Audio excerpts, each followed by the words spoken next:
Selamat pagi, siang, sore, dan malam. Izin sebelumnya, perkenalkan saya Renata Lisa Agustina Syanipar dengan NIM 08051182227004.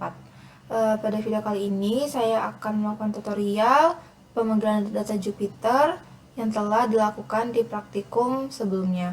Sebelum masuk ke tutorial, di sini saya akan menjelaskan sedikit materi tentang pemanggilan data Jupyter Notebook. Nah, jadi pemanggilan data Jupyter Notebook ini itu merupakan salah satu langkah penting yang pastinya dibutuhkan dalam proses analisis dan pengolahan informasi. Nah, dengan adanya Jupyter Notebook ini, kita sebagai pengguna itu dapat dengan mudah membaca file dari berbagai format seperti CSV, Excel, JSON, atau bahkan data dari database SQL dan API Web. Nah, proses ini biasanya dimulai dengan mengimpor library yang diperlukan seperti Pandas, GeoPandas, Matplotlib, dan lain sebagainya. Nah, fungsi-fungsi khusus kemudian digunakan untuk membaca data. Nah, data yang telah dimuat kemudian dapat ditampilkan, dianalisis atau diproses lebih lanjut menggunakan berbagai fungsi dan metode yang tersedia dalam lingkungan Python. Nah, kemampuan Jupyter Notebook ini untuk menggabungkan kode, output, dan dokumentasi dalam satu antarmuka interaktif yang membuatnya menjadi salah satu alat yang sangat efektif, terutama untuk eksplorasi data, analisis statistik, dan pembuatan visualisasi. Memungkinkan kita sebagai pengguna itu dengan cepat memahami dan menginterpretasikan data yang kita miliki. Selanjutnya, untuk pemanggilan data Python, di sini pertama-tama kita buka dulu Jupyter Notebook-nya dari command prompt.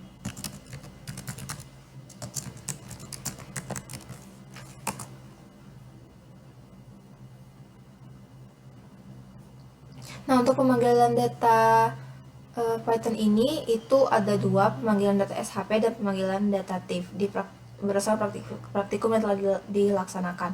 Nah, lalu setelah pemanggilan data itu ada composite band dan clipping citra dengan data SHP.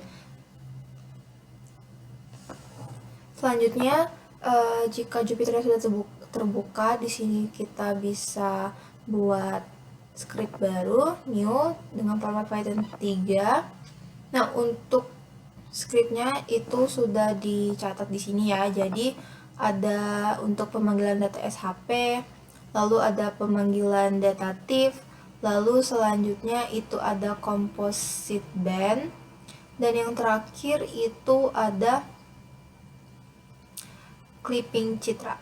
Nah, untuk yang pertama itu bisa langsung kita copy aja untuk perintahnya.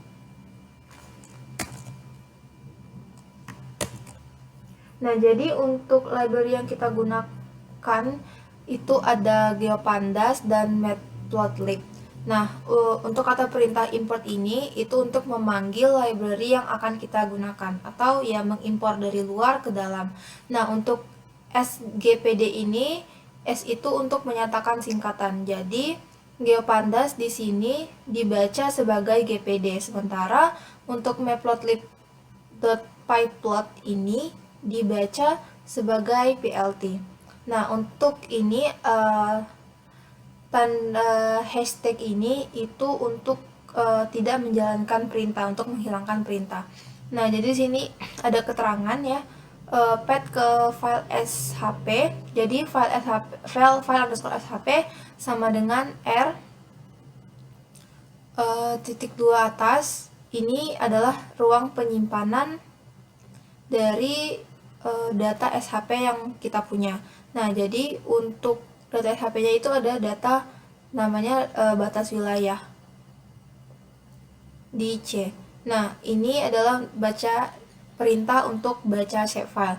Nah, GDF sama dengan GPD. Jadi GPD di sini itu adalah library dari GeoPandas. Lalu ada tampilkan informasi SHP di sini. Print GDF .head itu untuk menampilkan 5 data pertama yang kita punya. Lalu selanjutnya itu ada plot shapefile. ini untuk gambar, plot figure, GDV plot itu untuk plotnya, title itu judul, dan plt.show itu untuk menampilkan datanya. Lalu di sini bisa langsung kita run saja. Nah, jadi tadi sempat terjadi beberapa error. Salah satunya itu tempat penyimpanan. Nah, jadi pastiin di laptop kalian itu udah ada file namanya batas wilayah.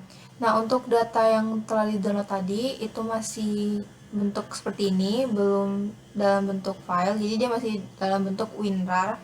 Nah, jadi caranya itu tinggal diklik kanan, lalu pilih yang ekstrak to batas wilayah. Nah, sama dengan citra mentah, ini juga sama ekstrak to citra mentah. Nah, jadi dia sudah dalam bentuk file seperti ini. Kalau dia belum berbentuk file, perintahnya bakalan error. Nah, jadi ini itu perintah yang udah berhasil. Dia bakalan manggil data shapefile yang telah kita download tadi, yaitu batas wilayah ya di Sumatera Selatan, Banyuasin di Sumatera Selatan. Selanjutnya itu kita manggil datatif.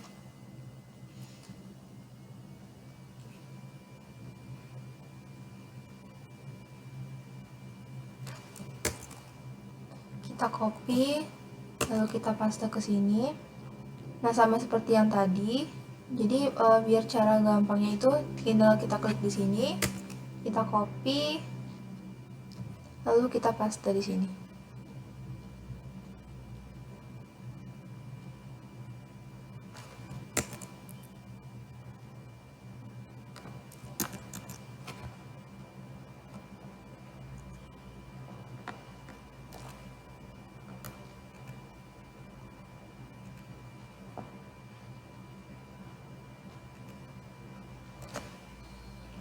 Nah, untuk library yang digunakan di sini ada Rasterio dan Matplotlib.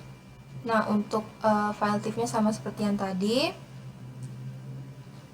Lalu untuk membuka file dan baca band pertama itu kita menggunakan library Rasterio. Lalu untuk menampilkan citra sama itu ada plot figure, image show, color bar untuk warnanya, title untuk judul, dan plot show itu untuk menampilkan citranya. Nah, kalau di sini ada dapat perbedaan ya untuk memanggil filenya. Di sini kita menggunakan dua garis miring, sementara di sini itu hanya satu. Sebenarnya sama saja, hanya saja untuk garis miring yang satu ini itu di depannya karena sudah menggunakan R petik 2. Nah, jadi kalau saya sudah menggunakan R petik 2, itu untuk garis miringnya cuma satu. Nah, sementara kalau dia tidak menggunakan R petik 2, itu menggunakan garis miringnya 2. Nah, jadi ini kita langsung eksekusi aja. Nah, jadi ini adalah hasil dari kombinasi band atau composite band. Untuk band yang digunakan itu ada band 4, 3, 2, red, green, blue. Untuk perintahnya, untuk library yang digunakan itu ada Rasterio, NumPy, Matplotlib. Lalu selanjutnya itu kita akan clipping citra. Untuk scriptnya bisa langsung di copy aja. Tapi sini kita cek dulu untuk penyimpanannya itu di mana.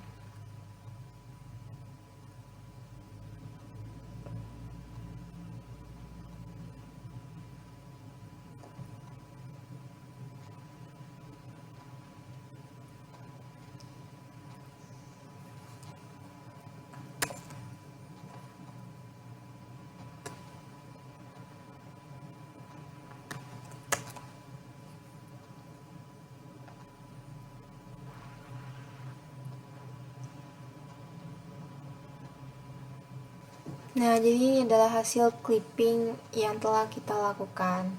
Jadi di sini ada kalimat ya, karena di sini perintahnya ada print clipping selesai, hasil disimpan di output_tif. Nah, output underscore tif itu ada di sini. Nah, jadi output underscore tif itu ada di C di compositive. Nah, jadi dia akan tercopy, itu bukan output underscore tif, tapi itu tempat penyimpanan filenya. Nah, sama juga seperti di sini. Jadi di sini tuh ada print citra komposit berhasil disimpan di output underscore tif. Nah, output underscore tif di sini itu adalah tempat penyimpanannya, folder path composite.tif-nya itu ada di sini.